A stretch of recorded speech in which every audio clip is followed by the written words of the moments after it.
사울이 갑작스럽게 변화를 경험하게 되니까 이 일은 주변 사람들에게 굉장히 놀라운 일, 또 충격적인 일로 다가왔습니다. 너무나 당연한 일이죠. 그래서 9장 20절부터 22절까지 말씀을 보면 즉시로 각 회당에서 예수가 하나님의 아들이심을 전파하니 깨닫게 된 즉시로 그런 역사를 전도를 하며 복음을 전했다는 거죠. 듣는 사람이 다 놀라 말하되 이 사람이 예루살렘에서 이 이름을 부르는 사람을 멸하려던 자가 아니냐. 여기 온 것도 그들을 결박하여 대제사장들에게 끌어가고자 함이 아니냐 하더라. 사울은 힘을 더 얻어 예수를 그리스도라 증언하여 다메섹에 사는 유대인들을 당혹하게 하니라. 여러분, 사람이 이렇게 달라질 수 있는 것이 성령의 역사입니다. 사람들은 바울의 이런 변화에 놀라고 또 놀라지만 사울은 힘을 더 얻어서 예수를 그리스도라 증언했다는 것이죠. 그러니 그 당시 다메섹에 살고 있던 유대인들의 당혹스러움이 얼마나 컸을지 이해할 수 있지 않습니까? 그래서 그 결과는 뻔하게 나타납니다. 여러 날이 지남에 유대인들이 사울 죽이기를 공모하더니 그리고 이후에 전개가 쭉 되는데 이 사도 바울의 변화의 과정, 그리고 교회에서 사도로서의 위치를 공고히 하는 그런 과정은 사도행전의 기록만으로는 그 진상 파악이 사실은 쉽지가 않습니다. 그래서 사도 바울 자신의 기록인 바울서신 일부의 기록을 함께 대조해서 살펴봐야 될 필요가 있습니다. 갈라디아서 1장 15절부터 24절까지 이런 말씀이 나옵니다. 그러나 내 어머니의 태로부터 나를 택정하시고 그의 은혜로 나를 부르시니가 그의 아들을 이방에 전하기 위하여 그를 내 속에 나타내시기를 기뻐하셨을 때에 내가 곧 혈육과 의논하지 아니하고 또 나보다 먼저 사도된 자들을 만나려고 예루살렘으로 가지 아니하고 아라비아로 갔다가 다시 다메섹으로 돌아갔노라. 그 후 3년 만에 내가 게바를 방문하려고 예루살렘에 올라가서 그와 함께 15일을 머무는 동안 주의 형제 야고보 외에 다른 사도들을 보지 못하였노라. 보라, 내가 너희에게 쓰는 것은 하나님 앞에서 거짓말이 아니로다. 그 후에 내가 수리아와 길리기아 지방에 이르렀으나 그리스도 안에 있는 유대의 교회들이 나를 얼굴로는 알지 못하고 다만 우리를 박해하던 자가 전에 멸하려던 그 믿음을 지금 전한다 함을 듣고 나로 말미암아 하나님께 영광을 돌리니라. 여러분, 이 말씀하고 사도행전의 기록을 종합해 보면 과정이 이렇게 됩니다. 다메섹에서 회심한 이후에 거기서 그 자리에서 전도하다가 핍박을 당하죠. 그래서 바울이 다메섹을 긴급하게 광주리 타고 탈출하게 됩니다. 그리고 간 데가 아라비아거든요. 아라비아에서 은거하다가 다시 다메섹으로 와서 3년 동안 전도를 하게 됩니다. 그 후에 회심한 이후에는 처음으로 예루살렘으로 올라가게 된 거죠. 한마디로 회심한 이후에 26절 예루살렘 행까지는 꽤 긴 시간, 최소한 3년 이상의 시간이 흐른 뒤였다 하는 겁니다. 그런 이유로 23절에 등장하는 여러 날이 지남에 이것을 아라비아에서 은거했던 3년의 시간으로 해석하기도 하는데 정확한 건 우리가 알 수가 없습니다. 유진 피터슨의 메시지를 보면 여러 날을 긴 시간이 흐른 후에 이렇게 번역하고 있는 걸 볼 수가 있습니다. 자, 회심한 직후에 사도 바울은 사면 초가의 신세입니다. 유대인들에게는 배신자로 낙인 찍힌 사람이었을 것은 두말할 필요도 없는 일이죠. 문제는 그러면 교회는 선뜻 그를 받아들여 주었느냐? 교회도 의심하고 있는 겁니다. 성도들도 여전히 의구심을 지우기가 어려운 겁니다. 하도 악명이 높았던 사람이라서 저 사람 저러다가 돌변하면 우리 다 망가진다 이렇게 생각하는 거죠. 갈라디아서 1장 18절에 의하면 바울이 15일 동안 예루살렘에 머물렀다고 되어 있습니다.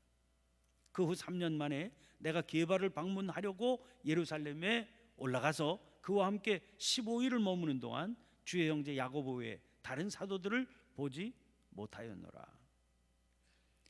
왜 예루살렘으로 올라갔습니까? 목적은 하나입니다. 사도들과 교분을 하는 겁니다. 우리 믿음의 길을 다 같이 한번 검토해 보자 하는 거죠. 그런데 이 일이 참으로 쉽지가 않은 겁니다.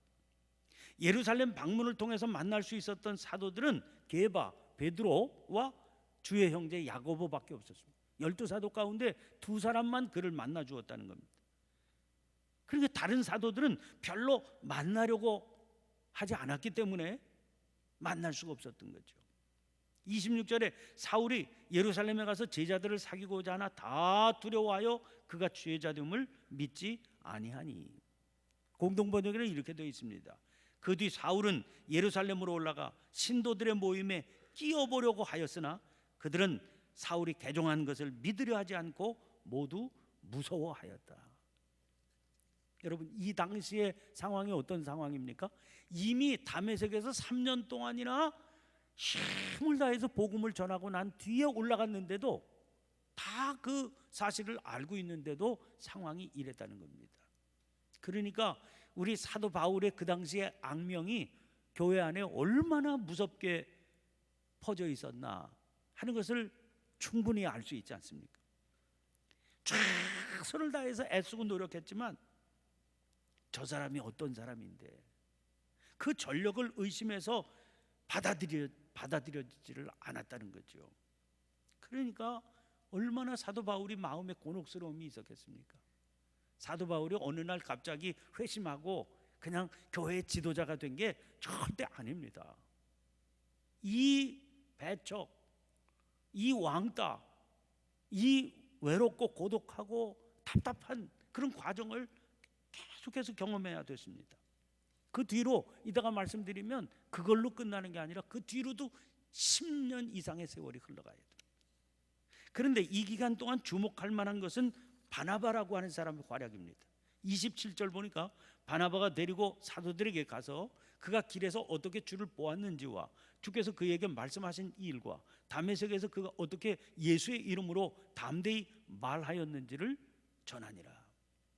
다메섹에서는 아나니아가 바울의 길을 열어주는 그런 귀한 사역을 감당했었는데 예루살렘에서는 바나바가 그 역할을 감당했다는 겁니다. 그럼 바나바라고 하는 사람은 어떤 사람입니까? 사도행전 4장 36절 37절 이미 우리가 본 말씀입니다마는 이렇게 되어 있죠.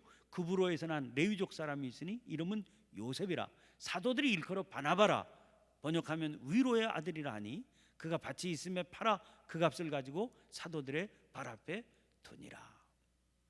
무엇보다 바나바는 헌신된 사람이었죠. 자기 소유의 밭을 팔아서 그 값을 사도들의 발 앞에 두었다는 겁니다. 처음 교회라고 그래서 모든 사람들이 다 그렇게 한 것은 아닌 듯합니다. 게다가 그는 밭을 판 값을 사도들의 발 앞에 두었다 그렇게 표현하고 있죠.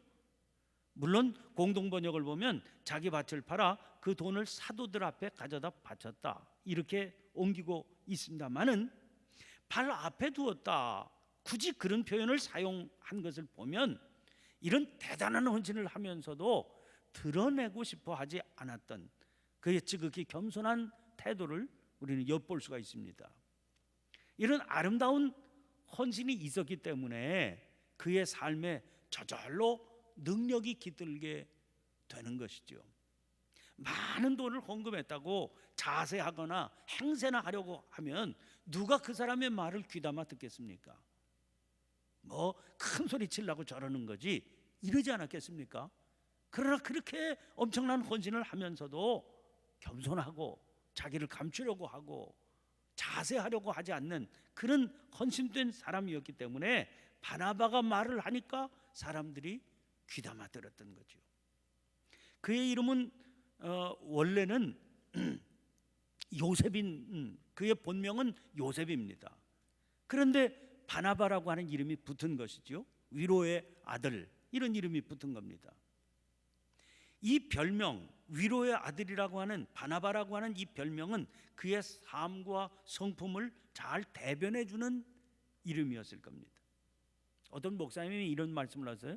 세상에는 송곳 같은 사람이 있고 보자기 같은 사람이 있다네요. 송곳 같은 사람은 남의 결점, 단점 기가 막히게 찾아내어서 쑤셔대고 비판하고 공격하는 그런 사람이 있다는 겁니다. 그 보자기 같은 사람은 어떤 사람이겠습니까? 장점만 찾아내서 칭찬하고 격려해주는 이제 그런 사람이 있다는 거지요. 이 보자기 같은 사람의 입에서 나오는 말을 보면 누구든지 좋은 사람이고 누구든지 훌륭한 사람이 되게 마련인 겁니다. 그래서 사람과 사람 사이에는 이 사람이 들어가기만 하면 화목함이 쌓이게 됩니다. 누군가 그 사람의 입을 통해서 누군가에 대해서 듣게 되면 야, 그 사람이 나한테 그렇게 좋은 마음을 가지고 있구나. 야, 알고 보니까 난 그런 줄 몰랐는데 그 사람이 그런 좋은 점이 있는 사람이로구나. 이렇게 듣게 되는 것이죠. 여러분, 성령의 역사는 어떤 겁니까? 송곳 같은 사람이 보자기 같은 사람으로 바뀌는 거죠. 화목하게 하는 역사. 그래서 사람과 사람 사이를 이어주는 역사. 이런 역사가 성령 충만한 역사입니다. 그 당시에 교회가 그런 별명을 그 사람 바나바에게 붙여주었다고 하는 것 자체가 그가 성령 충만한 사람이었구나 하는 것을 보여주는 증거입니다. 또 바나바는 따뜻한 사랑의 사람입니다. 나중에 13장에서 다룰 내용이지만 그의 생질이 마가 요한이거든요. 선교 여행을 하는 가운데 바울과 바나바가 같이 복음을 전하러 선교 여행을 가는데 이 마가 요한을 데리고 갑니다. 근데 이 사람이 무슨 일인지 탈락해버리고 말아요. 그래서 그 뒤에 선교팀을 다시 꾸릴 때 이 문제로 바울과 바나바 사이에 다툼이 일었습니다. 심각한 다툼이었습니다.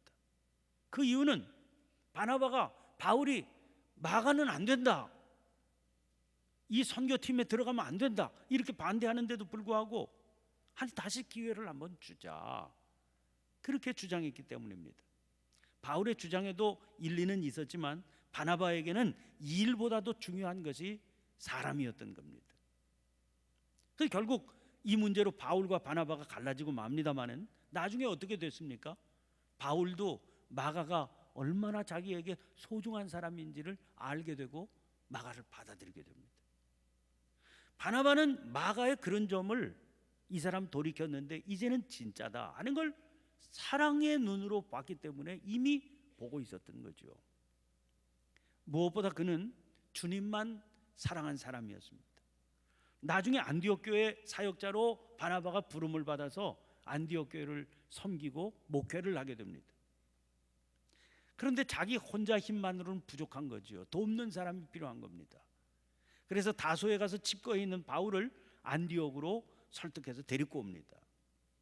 그런데 같이 일하다 보니까 바나바가 깨닫게 되는 겁니다. 바울의 역량이 자기보다 월등하다 이런 걸 깨닫게 돼요. 그래서 주저하지 않고 바울을 앞에 세우게 됩니다. 우리식으로 하면 부목사로 청빙해 왔는데 야 내가 부목사 할게 당신이 담임 목사 해라 바꾸자 그랬다는 거예요. 그래서 바울이 되게 한 사람이 바나바입니다. 바나바는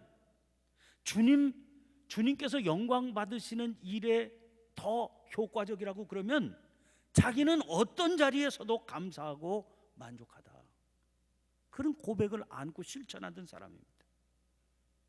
말로는 이게 쉽지만 이것을 삶으로 살아내는 건 거의 불가능한 일이지요. 그걸 실천할 수 있었던 사람이 바나바라고 하는 사람입니다. 그런데 이런 사람 바나바가 바울을 적극 옹호하고 나선 거죠. 27절에 바나바가 데리고 사도들에게 가서 그가 길에서 어떻게 주를 보았는지와 주께서 그에게 말씀하신 일과 다메섹에서 그가 어떻게 예수의 이름으로 담대히 말하였는지를 전하니라. 이 사람 3년 동안 다메섹에서 주님만 전하고 있던 사람이에요. 이런 사람 받아들이지 않으면 우리 교회가 뭡니까? 강하게 사도들에게 전파를 했다는 거죠. 여러분, 바나바의 사람됨 때문이기도 하지만 이거야말로 성령의 역사 아니겠습니까?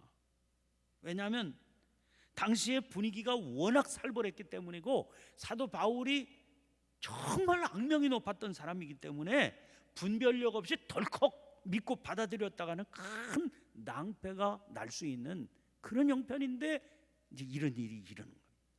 아나니아에게 역사하셨던 성령께서 바나바의 마음도 그렇게 움직여 놓으셨고, 그 바나바가 움직여서 힘을 다해서 이 일을 감당하니까 교회가 결국 그를 받아들이게 된 겁니다. 그래서 사울이 제자들과 함께 있어 예루살렘에 출입하며 또 주 예수의 이름으로 담대히 말하고, 이런 역사가 결국 나타나게 된 겁니다. 그런데요, 교회에서는 결국 바울을 받아들여주기는 했지만 상황이 쉽게 회복되지가 않는 겁니다. 29절 30절 말씀 보면, 헬라파 유대인들과 함께 말하며 변론하니 그 사람들이 죽이려고 힘쓰거늘 형제들이 알고 가이사라로 데리고 내려가서 다소로 보내니라. 여기 등장하는 헬라파 유대인들이 누구일까? 여러 가지로 생각을 하게 됩니다. 물론 교회를 핍박하는 유대인들 세력이었겠지요. 그런데 이제 그 사람들과 변론을 한 겁니다. 사실 바울은 헬라파 유대인에 속해 있던 그 부류의 사람이죠. 그러니까 그 부류의 사람들하고 변론을 했는데 그 사람들이 죽이려고 힘썼다는 겁니다. 그래서 형제들이 그 사실을 알고 가이사라로 데리고 내려가서 다소로 보냈다. 가이사라는 항구 도시인데 거기서 배를 태워가지고 다소, 바울의 고향으로 가 있어라 그랬다는 겁니다. 회심을 경험한 바울이 아마 너무 지나칠 정도로 앞뒤 가리지 않고 강력하게 복음을 전하는 바람에 핍박하는 유대인들이 저 녀석은 꼭 죽여야 된다, 바울을 지목해서 죽이겠다고 나섰지 않았나, 이렇게 생각이 됩니다. 교회에 대한 핍박은 그 당시로서는 늘 어차피 상존하는 상태이기는 했습니다.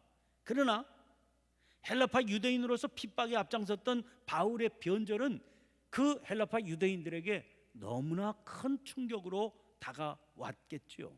그러니까 바울만은 꼭 죽여야 되겠다, 그렇게 작정을 하는 겁니다. 근데 바울 죽이기가 쉽습니까? 그 전에 오사마 빈 라덴 미국이 지목해가지고 저 사람은 꼭 죽여야 되겠다 있다고 하는 데는 다 폭격을 하는 바람에 수없이 많은 그런, 그쪽으로 보면 희생자들이 나게 되는 거죠.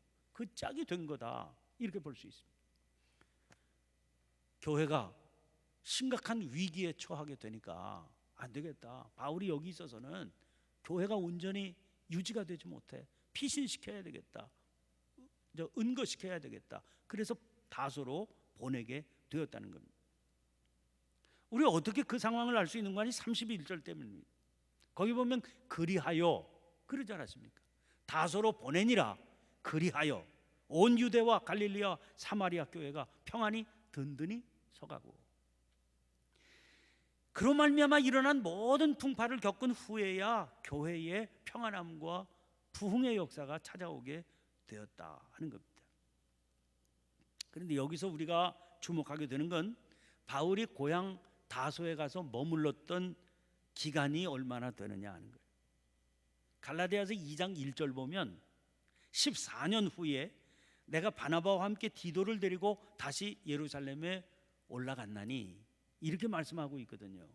14년 후에는 그 1장에서 처음 예루살렘에 올라갔던 얘기를 하고 2장 1절이 나오니까 처음 예루살렘에 올라갔던, 여기 26절 이하에 사울이 예루살렘에 가서 이렇게 얘기했던 그때로부터 14년이 지난 후에 다시 예루살렘에 올라가게 됐다 하는 겁니다.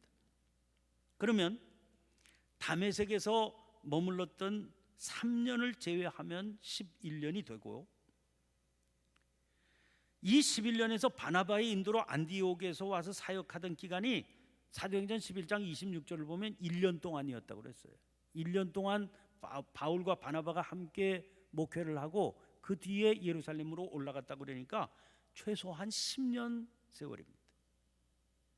사도행전의 기록만 보면 이 기간을 아주 간단히 처리하고 있지만, 그러나 사실은 바나바가 다시 다소로 내려가서 안디옥에 와서 나와 함께 목회하자 이래서 교회로 복귀시킬 때까지 무려 10년 가까운 시간이 지나가 버리고 마는 겁니다. 바울이 교회의 사도의 직으로 사명을 일선에 서서 잘 감당할 때까지 고향에 은거하면서요, 이렇게 긴 시간을 아무도 알아주지 않는 그런 은거의 시간을 보냈다 하는 것을 알 수 있습니다. 요셉이 애굽의 총리의 자리에 오르기까지 그 긴 시간을 험난하게 보내야 되지 않았습니까? 또 모세가 애굽 왕궁을 빠져나와서 미디안 광야에서 하나님께서 불러주실 때까지의 기간, 살았던 기간이 무려 40년 아닙니까? 바울은 주님을 영접하고 복음 전도자로 열정을 가지고 부름을 받아 사명을 감당하긴 했지만, 근데 그 열정이 꺾여지는 겁니다. 땅에 묻혀지는 그 기간 동안 자기 자신을 돌아보고 가다듬으시는 주님의 시간이 그에게 그렇게 필요했던 겁니다. 생각해 보면 여러분, 다메섹에서 3년 동안 열정적으로 복음을 전했지만 예루살렘 교회는 여전히 그를 받아들여 주지 않았고, 겨우 그 문턱을 넘는 줄 알았는데 다시 고향으로 내려보내서 10년 넘는 세월을 묵혀있게 만든 거죠. 여러분, 말이 10년이지.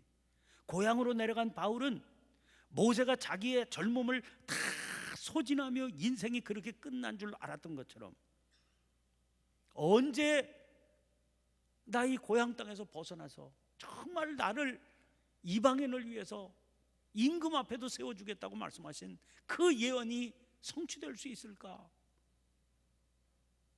깜깜한 세월을 보내지 않을 수 없었던 겁니다. 여러분, 역사에는 가정이라는 건 없다, 그런 얘기를 합니다. 그러나 그럼에도 불구하고 굳이 한번 생각해 봅니다. 만약 그에게 그 10년 넘는 세월 묵히는, 자기를 버리고 버리는 그 시간이 없었다면 어떻게 되었을까? 한번 가정에서 생각을 해보는 거죠. 아무리 성령 충만하다 할지라도, 그리고 열정이 넘친다 할지라도 초기의 그 모습을 가지고는 하나님의 사역을 온전히 감당할 수 없었을 겁니다. 여러분, 열심히 있고 적극적이라고 하는 것이 때로는 급하고 과격하다고 하는 말이 될 수도 있는 거죠.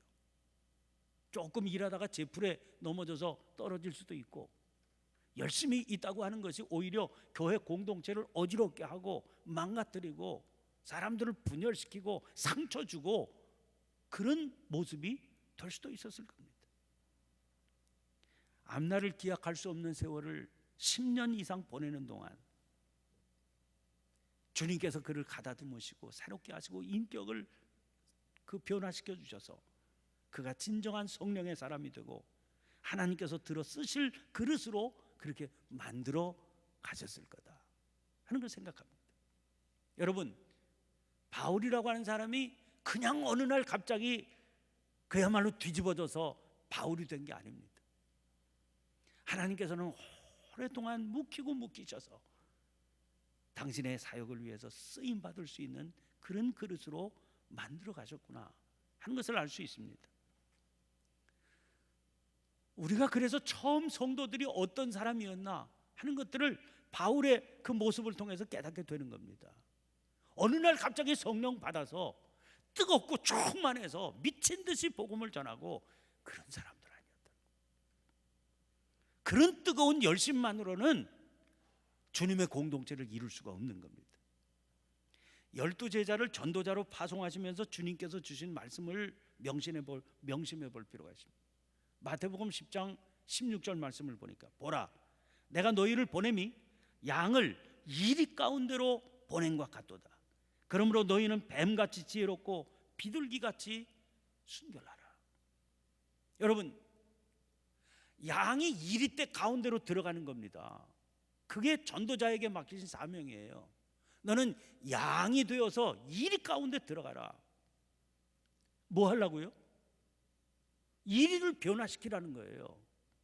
이리를 양이 되게 만들라는 겁니다. 아니, 양이 되어서 이리를 양으로 만드는 게 이게 가당키나 한 일입니까? 당장 물어뜯기고 당장 생명을 잃고 그러는 거죠. 근데 이게 전도자의 사명이라는 겁니다. 그런데 전도자가 양이 될 생각을 하지 않고 호랭이가 되고 늑대가 되어서 이리와 싸우려고 그래요. 일이 되지 않는다는 거예요. 주님께서 그런 걸 원치 않으신다는 겁니다. 양이 되어서 들어가라. 그래서 이리를 바꾸어라. 그러려면 어떻게 해야 된다고요? 그러므로 너희는 뱀같이 지혜롭고 비둘기같이 순결해라. 이 전도자의 사명을 감당하려면 뱀같이 지혜로워야 되고 비둘기같이 순결해야 된다. 이 사명을 감당할 수 있도록, 이건 사람으로서는 생각할 수 없는 일이죠. 세상의 이치로는 이루어지지 않는 일입니다. 그래서 성령의 역사라는 겁니다. 성령께서 전도자를 사로잡으시니까, 성령께서 성도들을 붙드시니까 이리 같은 사람도 양이 되어가지고 이리 때로 들어가죠. 그래서 이리를 양으로 바꾸어 놓는 그런 역사를 일으킨다는 겁니다. 그래서 성령께서는 전도자에게 뜨겁게만 역사하시지 않는다는 겁니다. 뱀 같은 지혜, 비둘기 같은 순결함으로 역사하신다. 여러분, 우리가 경험을 보세요. 예수 믿고 성령 받고 그래서 마음이 뜨거워지고 그래서 삶이 새로워졌다. 그래가지고 그것만 가지고 무슨 역사가 나타나느냐. 뜨거운 열심이 있어야 되지만 그것 때문에 오히려 공동체가 어지러워지고 사람들 사이에 상처받고 그런 사건들이 얼마나 많이 있습니까? 사울을 바울 되게 하시는 하나님의 역사, 이거는 처음 교회 안에 일반적으로 이루어지는 역사들입니다. 처음 성도들이 일반적으로 경험하던 그런 역사들입니다. 오늘 성령께서 나의 삶은 어떻게 가다듬어 가시는지, 그렇게 가다듬어 가시려고 하는 성령의 역사 앞에 내가 얼마나 순종함으로 가다듬겨져 가는지, 이런 것들을 한번 말씀에 비답해서 우리가 살펴보고, 주님, 저를 다스려 주시옵소서. 주의 도구로 온전히 사용하여 주옵소서.